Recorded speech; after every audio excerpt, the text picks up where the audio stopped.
নির্মল ঘোষ মনে আছে সেই কাউন্সিলর, সেই এমএলএ, যে এমএলএ বা বিধায়ক যখন আরজি করে অভয়াকাণ্ড ঘটেছিল, অভয়ের দেহ নিয়ে তড়িঘড়ি পোড়ানো হয়েছিল, সেই সময় অভিযোগ ওঠে তিনি দাঁড়িয়ে থেকে নেতৃত্ব দিয়েছিলেন।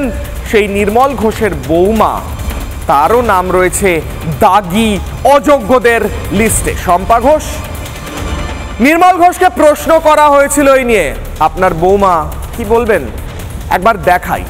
সম্পূর্ণ সিকোয়েন্স দেখানোর আগে একবার নির্মল ঘোষের বডি ল্যাঙ্গুয়েজটা দেখুন। আমাদের মহিলা সাংবাদিকের সঙ্গে অভব্যতা করলো এই নির্মল ঘোষ। আমাদের মহিলা সাংবাদিক পিঙ্কি, তার গায়ে হাত দিচ্ছে নির্মল ঘোষ, তার গালে হাত দিচ্ছে নির্মল ঘোষ।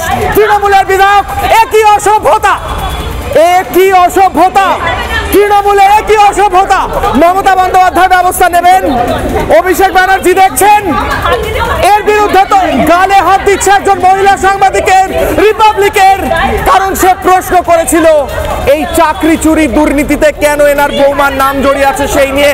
দেখুন, আপনি বিশ্বাস করতে পারবেন না, নির্মল ঘোষ তৃণমূল বিধায়ক, পিঙ্কি আমাদের মহিলা সাংবাদিক, তার গায়ে হাত দিচ্ছে।